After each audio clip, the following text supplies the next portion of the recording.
Alors ce matin, je vous invite à prendre vos Bibles et trouver la première épître de Paul aux Thessaloniciens, chapitre 4. Et notre texte sera les versets 13 à 18. Première épître de Paul aux Thessaloniciens, chapitre 4, versets 13 à 18.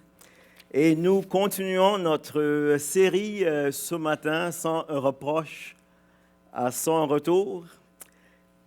C'est basé sur l'épître de Paul aux Thessaloniciens. Nous avons vu déjà le chapitre 1, où est-ce que Paul nous parle justement de cette église modèle et ça marque comment cette église avait justement marqué sa communauté. Nous avons vu aussi dans les chapitres 2 et 3 le pasteur modèle et son ministère. Et Paul prend le temps de justement parler de comment lui avait œuvré parmi les Thessaloniciens. Il nous a démontré son cœur de mère. Et aussi, il était pour eux comme un père spirituel. Dans le chapitre 4, dans les 2 dernières semaines, nous avons vu le croyant modèle et sa marche, marcher dans la sanctification. Ensuite, il y a eu un message sur marcher dans l'amour. Et ce matin, notre message sera marcher dans l'espérance, des versets 13 à 18. On nous raconte l'histoire d'un jeune prédicateur inexpérimenté. On lui avait demandé un jour de faire un service funèbre pour un homme extrêmement pauvre qui n'avait ni amis, ni famille. Cet homme était décédé et on avait demandé à ce jeune prédicateur s'il voulait justement faire le service funèbre dans un cimetière pour les pauvres. Il a accepté. Et il est monté dans sa voiture et il est parti pour aller à cet endroit. Mais ne connaissant pas précisément l'endroit, il s'est trompé de chemin. Et fin de l'histoire, il s'est complètement perdu. 1 heure plus tard, il est arrivé à un endroit qui semblait être le bon endroit. Pourquoi? Parce qu'il y avait un trou dans la terre, il y avait une monticule de terre à côté. Il y avait aussi des pelles qui étaient à terre. Il y avait aussi des ouvriers qui étaient là, qui étaient assis sur un arbre en train de dîner. Et quand il s'est approché justement de la fosse, du trou, puis il regardait à l'intérieur, il a vu qu'il y avait déjà une plaque de métal qui avait été posée. Alors, se sentant coupable d'avoir justement manqué l'enterrement, il a décidé quand même de faire le service funèbre. Alors, il a prêché un sermon avec beaucoup de passion et assez long. Ensuite, il a entonné quel repos céleste. Et finalement, il a terminé par une prière. Alors, se sentant satisfait de sa performance, il a retourné vers sa voiture. Et c'est à ce moment-là qu'il a entendu l'un des ouvriers dire à l'autre, « Et ça fait plus de 20 ans que j'installe des fosses septiques et je n'ai jamais vu des choses pareilles. »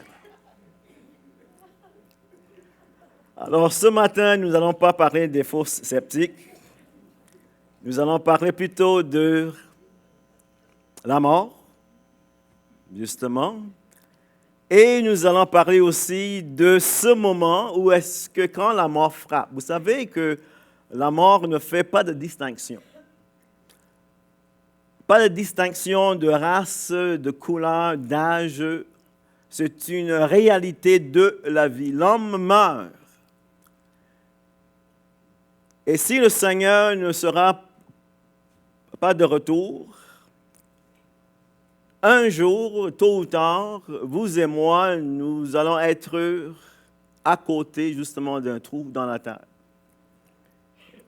Fort probablement ici ce matin, il y a plusieurs parmi vous, vous avez déjà expérimenté cela. Vous avez perdu un être cher. Vous savez qu'est-ce que c'est quand la mort frappe. Alors la question, c'est quel sentiment devrions-nous avoir face à cela, face à cet ennemi redoutable? Peut-être aussi un jour, vous irez chez le médecin, vous allez avoir un mauvais rapport. Vos jours seront comptés. Le médecin vous donnera peut-être 1 mois, 2 mois, 6 mois au plus. Comment est-ce que vous allez réagir face à cette mauvaise nouvelle? Quels devraient être vos sentiments face à cette situation? Vous savez, dans notre texte pour ce matin, il y a des gens aussi, des chrétiens, qui étaient face aussi de cette même situation. Et l'apôtre Paul va prendre le temps maintenant de leur écrire et leur dire comment ils devraient réagir et d'avoir des sentiments, une attitude qui convient justement à cette situation. Alors, lisons notre texte, 1 Thessaloniciens chapitre 4 au verset 13. L'apôtre Paul va dire ceci: « Nous ne voulons pas, frères, que vous soyez dans l'ignorance au sujet de ceux qui sont décédés, afin que vous ne vous affligiez pas comme les autres qui n'ont point d'espérance. Car si nous croyons que Jésus est mort et qu'il est ressuscité, croyons aussi que Dieu ramènera par Jésus et avec lui ceux qui sont décédés. Voici en effet ce que nous vous déclarons d'après la parole du Seigneur. Nous les vivants, restés pour l'avènement du Seigneur, nous ne dévancerons pas ceux qui sont décédés. Car le Seigneur lui-même a un signal donné à la voix d'un archange et au son de la trompette de Dieu descendra du ciel. Et les morts en Christ ressusciteront premièrement. Ensuite, nous les vivants qui serons restés, nous serons tous ensemble enlevés avec eux sur des nuées à la rencontre du Seigneur dans les airs. Et ainsi, nous serons toujours avec le Seigneur. Consolez-vous donc les uns les autres par ces paroles. J'aimerais vous donner le contexte de ce texte pour être capable de mieux comprendre ce qu'il en est. Paul va dire ceci, et si vous nous regardez encore le verset 13, « Nous ne voulons pas, frères, que vous soyez dans l'ignorance, dans un premier temps, au sujet de qui? Ceux qui sont décédés. » Il y a des versions qui disent « ceux qui dorment », d'autres qui vont dire « ceux qui sont morts ». Et le mot « dormir », oui, ça convient très bien pour un chrétien. C'est comme un sommeil, on sait qu'on se réveille du sommeil. Et Paul va donc, à travers ce texte que nous avons lu, va le démontrer justement pourquoi la mort d'un chrétien, ceux qui sont morts en Christ, c'est comme le sommeil. Alors ils disent, afin que vous ne vous affligiez pas comme les autres qui n'ont point d'espérance. Et dans cette église, il y avait une certaine ignorance. Et ça menait aussi une grande détresse au sujet de ceux qui étaient décédés. Qu'étaient-ils devenus? Vous allez vous rappeler que Paul a passé seulement 3 sabbats dans cette église. Il a été chassé suite d'une persécution intense. Alors, il est fort probable qu'il n'avait pas le temps justement de tout expliquer, bien approfondir toute la doctrine de Dieu. Et c'est pourquoi il va prendre le temps maintenant d'aller plus en détail. Alors, il y avait cette détresse. Les gens étaient affligés par le départ des croyants, des frères et des sœurs qui étaient morts.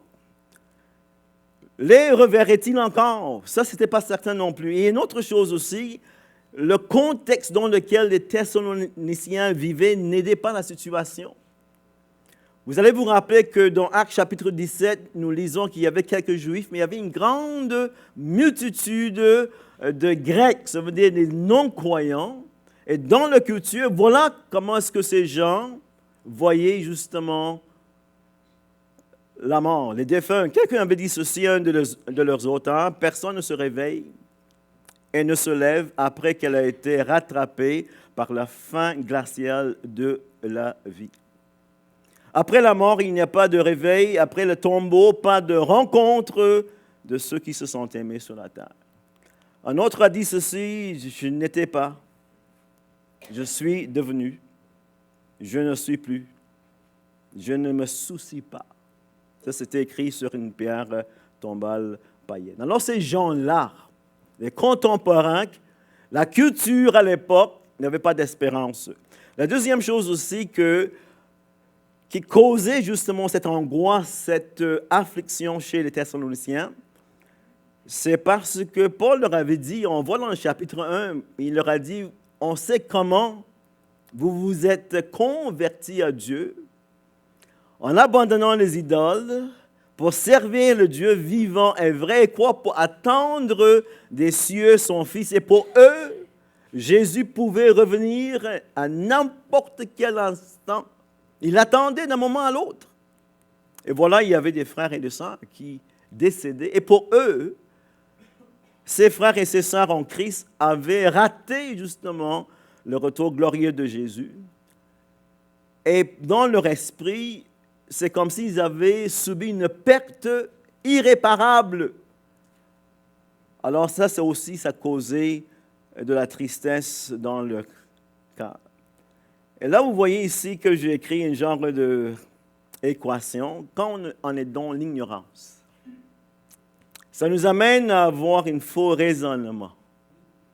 Et cela va donner quoi? La tristesse et le désespoir en ce qui concerne le contexte des croyants qui sont décédés, qui ont quitté cette terre. Mais l'apôtre Paul va corriger cette situation et il va parler justement de l'espérance chrétienne plutôt. Et nous avons déjà dit, et je vous rappelle encore une fois ce matin, que l'espérance biblique chrétienne, c'est une ferme assurance. Ce n'est pas peut-être, ce n'est pas je ne sais pas, c'est je sais. Pourquoi? Parce que cette espérance est en Dieu, qui ne ment point, et en ses promesses. On peut s'y fier là-dessus. On peut faire confiance à 100% parce que Dieu est fidèle à ses promesses.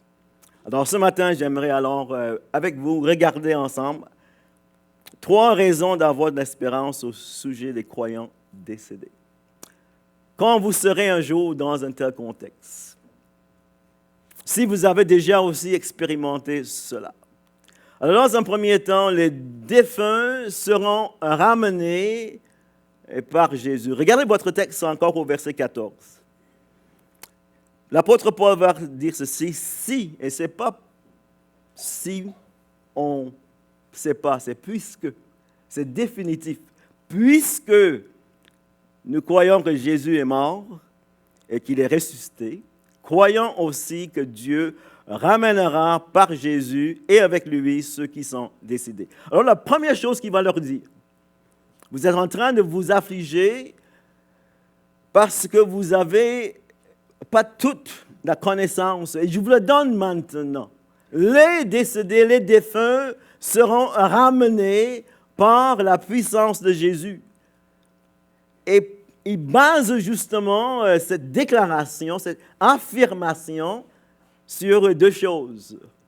Jésus est mort, Jésus est ressuscité.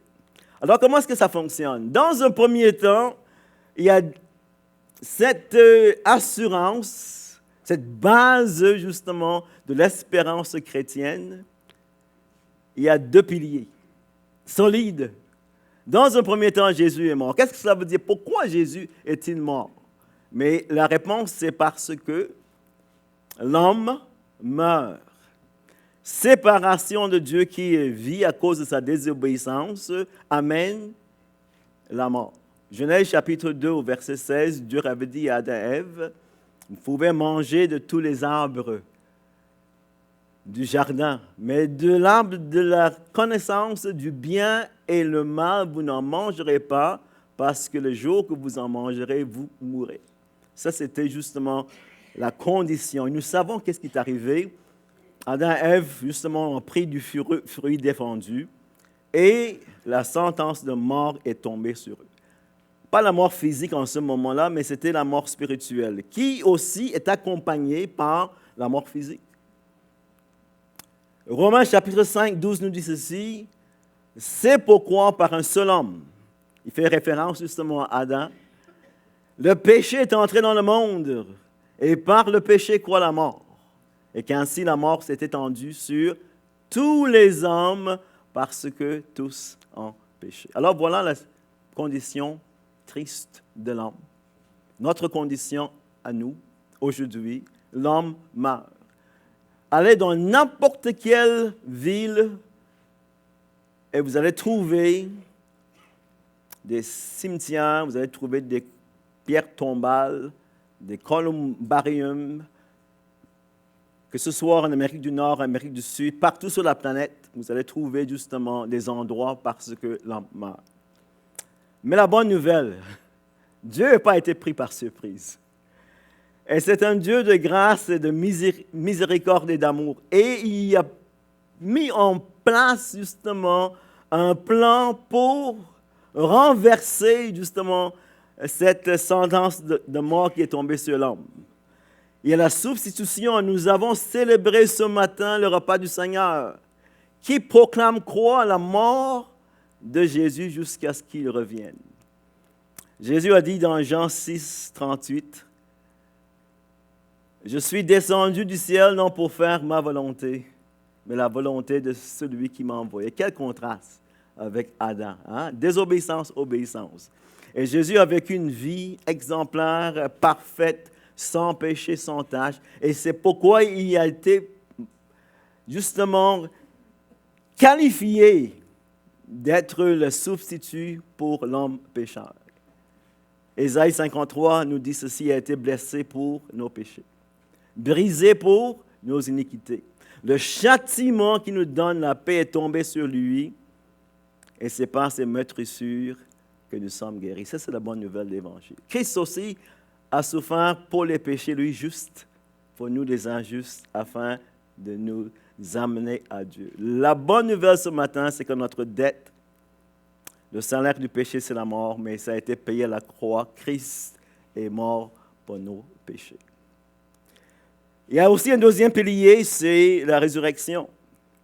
Et la résurrection, maintenant, vient mettre un sceau d'approbation sur l'œuvre de Jésus-Christ pour démontrer que Dieu est satisfait. La dette a été payée entièrement. C'est pourquoi Jésus sur la croix, avant justement de remettre son esprit entre les mains de son Père, il a dit « Tout est accompli ». Et Dieu va démontrer cela pour montrer maintenant sa satisfaction dans cette œuvre. Qu'est-ce qui est arrivé? Il a ressuscité Jésus. Il est tombé vide. Jésus a été ressuscité d'entre les morts, glorifié. Ça, c'est le texte de Philippiens, chapitre 2, au verset 6 à 11. Dieu l'a souverainement élevé. Et lui a donné le nom qui est au-dessus de tout nom, afin qu'au nom de Jésus, tout genou fléchisse et toute langue confesse que Jésus est Seigneur à la gloire de Dieu le Père. Ce matin, Christ est au ciel. Assis à la droite de Dieu le Père, un prince et un sauveur. Il a vaincu la mort. Il a payé notre dette. 2 Timothée 1,10 nous dit ceci, que Christ, Jésus, a réduit la mort à l'impuissance. Et il a mis en évidence quoi? La vie et l'immortalité par l'Évangile. La bonne nouvelle alors, c'est justement cela. Et maintenant, la conséquence de cela, Dieu ramènera par Jésus avec lui ceux qui sont décédés. Alors, quand nous nous prenons notre place comme pécheurs devant Dieu, quand nous admettons que nous méritons la mort et l'enfer à cause de nos péchés, mais dans un acte de repentance, quand nous nous tournons vers le Christ, et nous admettons que oui, nous ne méritons rien que la mort et l'enfer, mais par la foi, nous saisissons l'amour de Dieu, la grâce de Dieu, la miséricorde de Dieu, et nous pouvons dire sans un nombre d'une doute, Christ a pris ma place à la croix. Et ça, c'est le miracle de la nouvelle naissance.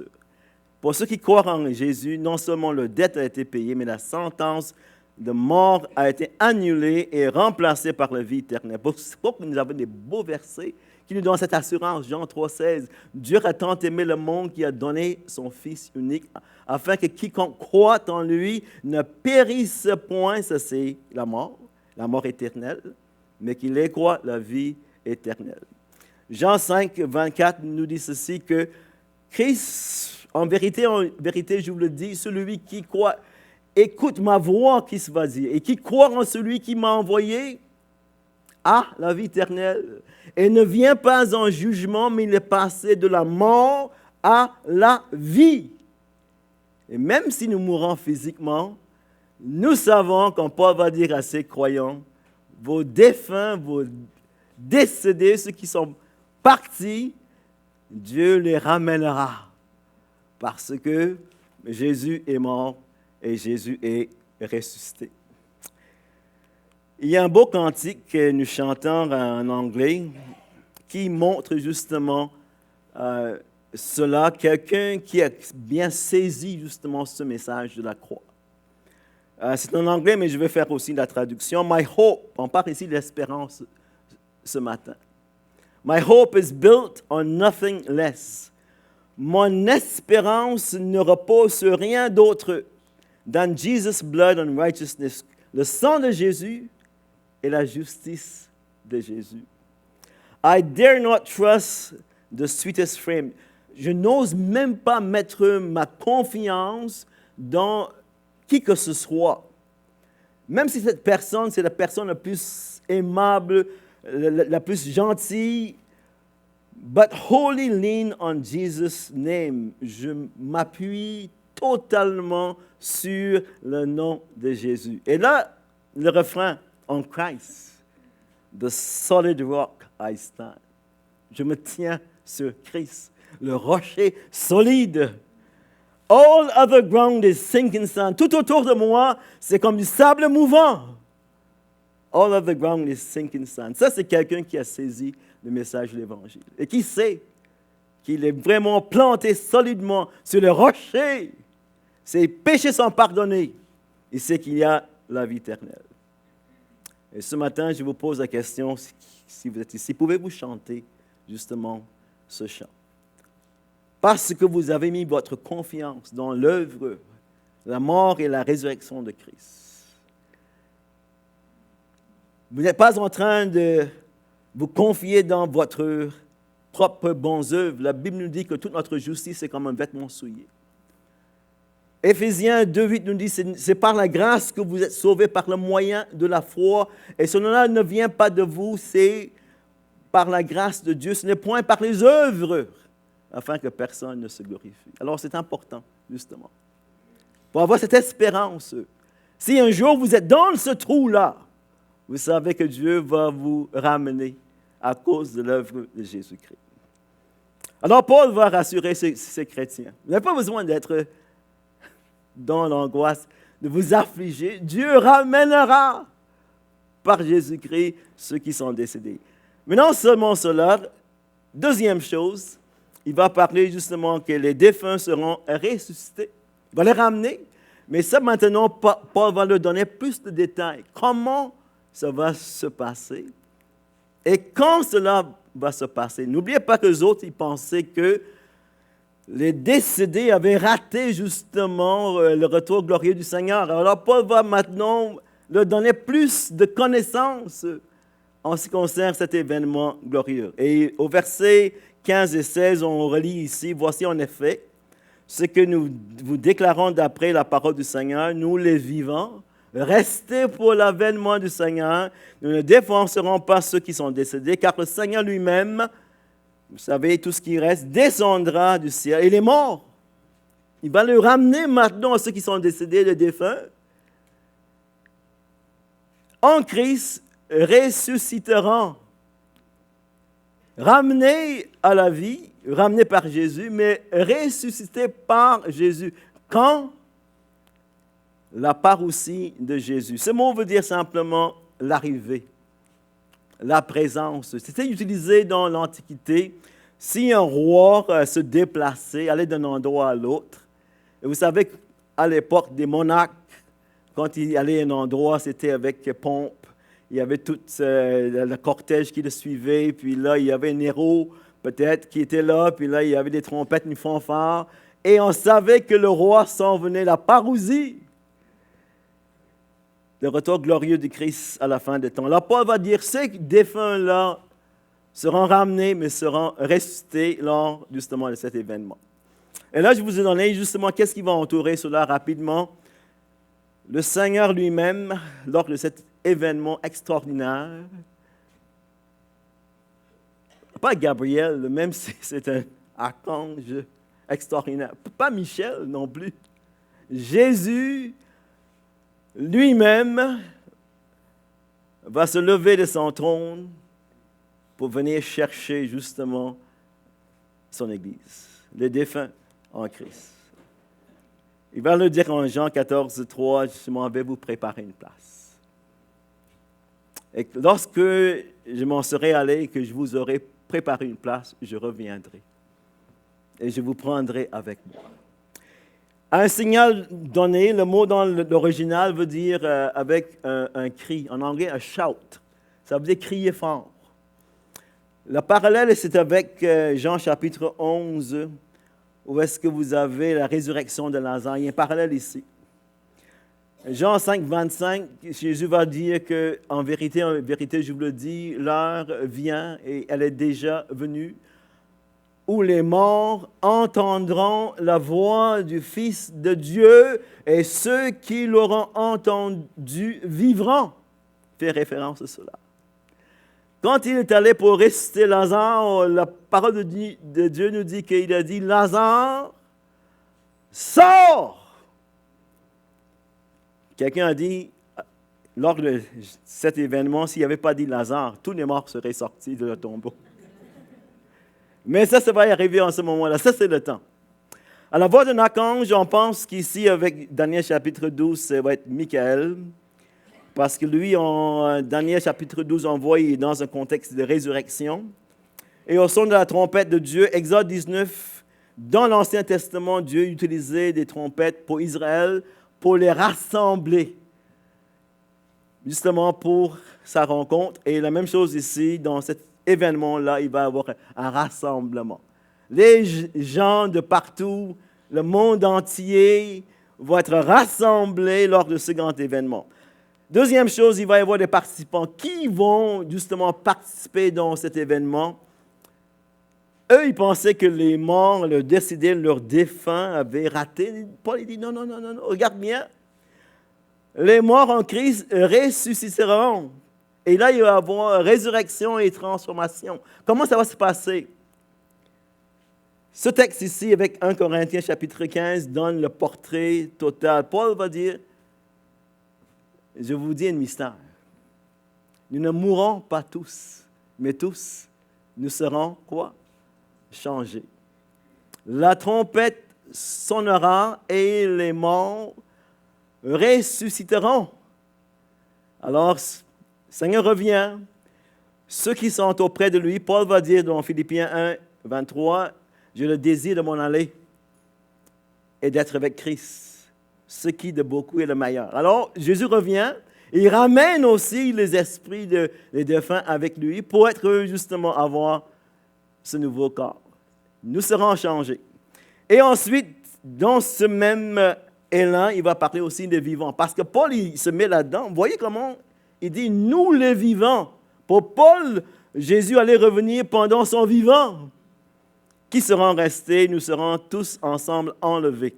Et là, il va y avoir transformation. Ceux qui sont vivants quand le Seigneur reviendra, seront transformés.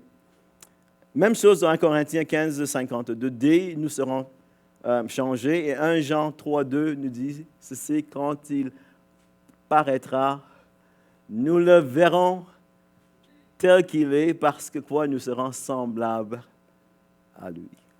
Ça, c'est quelque chose d'extraordinaire. Les vivants recevront aussi un nouveau corps. Et la troisième chose, il y a une priorité. Les Thessaloniciens pensaient que leurs défunts avaient raté. Mais Paul va dire, écoute, ils n'ont même pas raté, mais regarde ce qui va arriver. Dieu va leur donner une priorité. Les morts en Christ, nous ne dévancerons pas ceux qui sont décédés. Les morts en Christ ressusciteront premièrement. Ensuite, nous les vivants, nous serons tous ensemble enlevés avec eux. Alors, les défunts non seulement ne manqueront pas le retour du Seigneur, mais ils seront les premiers à participer dans cet événement. Il y a une application que j'aimerais faire en ce qui concerne ce texte ici, et je me reviens à 1 Jean 3, 2. Pour les croyants, les vivants, quand il paraîtra, nous serons semblables à lui. Nous le verrons tel qu'il est parce que nous serons semblables à lui. Il y a une application très pratique parce que le texte qui suit, cela dit quoi? Celui qui a cette espérance en lui se purifie lui-même comme il est pur. Est-ce que est-ce que nous nous rendons compte qu'un jour nous allons ressembler à Jésus-Christ?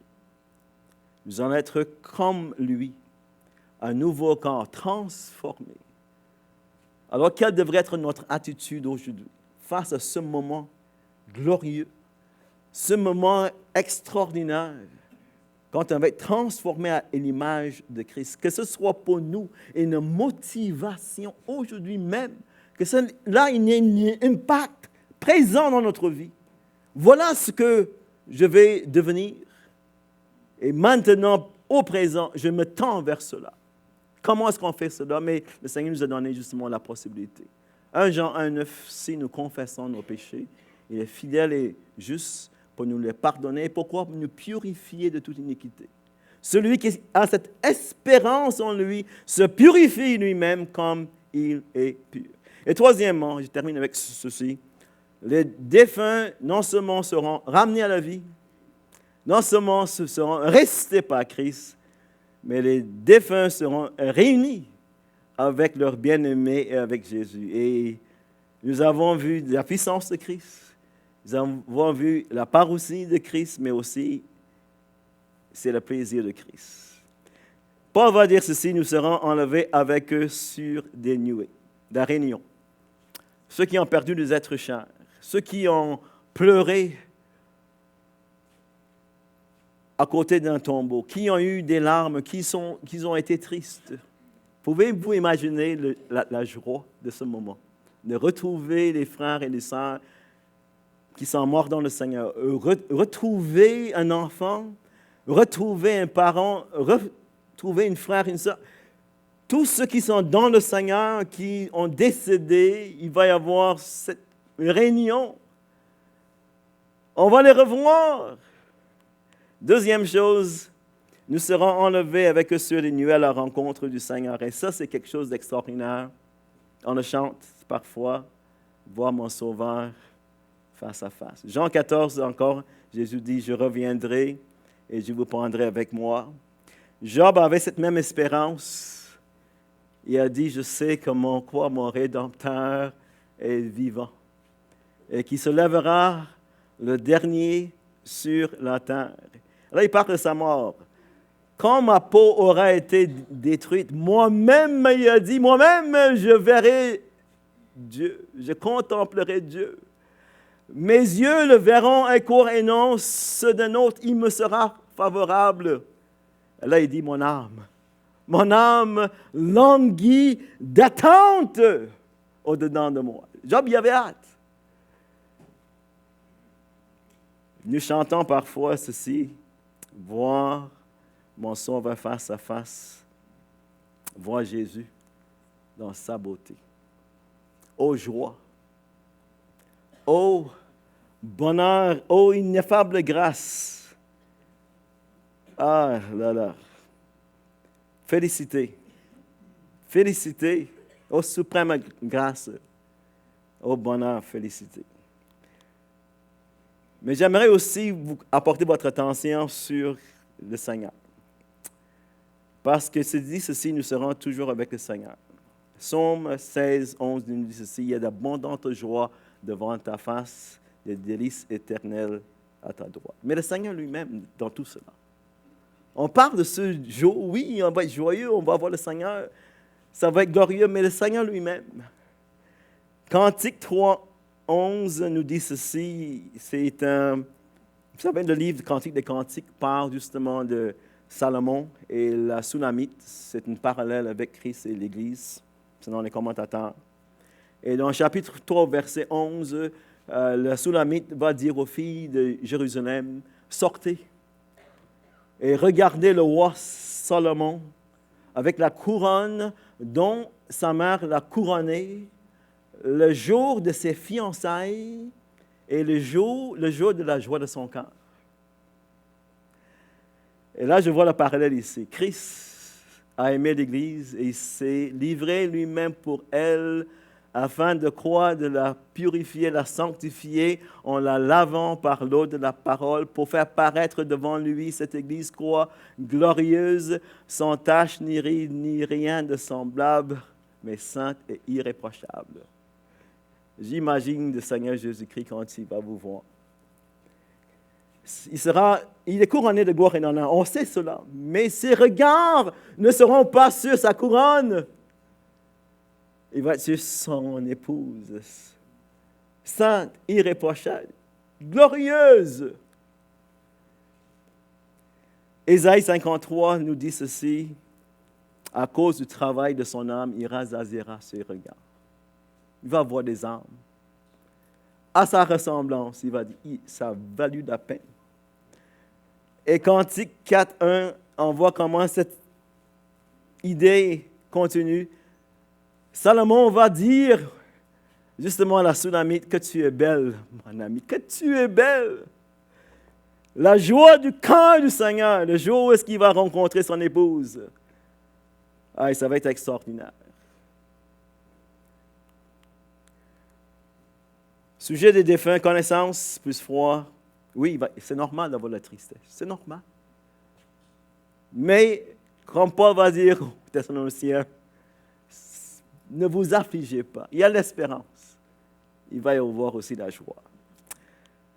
Vous savez, quand on arrive à une conclusion d'un texte, souvent on cherche comment est-ce qu'on peut terminer cela, mais je n'ai pas besoin d'aller plus loin. Le texte dit. Paul nous dit sa conclusion. Qu'est-ce qu'on fait justement avec ce que je viens de vous dire, les Thessaloniciens? Vous êtes dans une grande tristesse, vous êtes en train de vous affliger, mais écoute, je viens de vous donner l'espérance. Consolez-vous donc les uns les autres par ces paroles. Et vous savez, il y a plusieurs façons de consoler les gens qui sont dans la tristesse. On peut être présent, et c'est important. Combien de fois on va dans un salon funéraire et les gens vont nous dire « Merci, merci d'être venu ». Juste notre simple présence. Des fois, juste de dire une parole aussi. Des fois, juste un toucher, un simple toucher sur l'épaule, une accolade, juste pour laisser savoir à cette personne qui est en train de souffrir qu'il y a l'empathie. Mais aussi, il y a des paroles, de la parole de Dieu qu'on peut dire aux gens. Vous avez perdu un être cher. Cette personne était un chrétien, une chrétienne, mais écoute, il y a de l'espérance. Et je finis avec cela. Les défunts revivront, ramenés par Jésus-Christ. Les défunts ressusciteront lors du retour de Jésus-Christ. Et les défunts seront réunis avec leurs bien-aimés, encore vivants, et tous seront avec le Seigneur pour l'éternité. Ça finira jamais. Un festin de joie, de plaisir et de réjouissance pour toute l'éternité. La semaine prochaine, Dieu voulant, si on n'a pas encore entendu la trompette, et on passe encore au ciel, nous allons regarder alors le deuxième message, marcher dans l'espérance. Le texte sera 1 Thessaloniciens, chapitre 5, versets 1 à 11. Nous allons prier. Seigneur, nous voulons te remercier alors pour ta parole, cette bien heureuse espérance que tu nous as donnée. Seigneur, à propos de ceux qui sont déjà partis, qui t'appartenaient, nous savons que nous n'avons pas à nous affliger comme ceux qui n'ont pas d'espérance. Nous allons les revoir un jour et surtout nous allons te voir. Seigneur, en attendant que nous puissions avoir cette attitude de ceux qui gardent leurs yeux fixés sur toi, sachant que tu peux revenir à n'importe quel instant. Alors, garde nos cœurs, Seigneur, et merci pour tant d'amour, tant de grâce, et merci pour cette bienheureuse espérance. Et on demande toutes ces choses au nom de Jésus. Amen.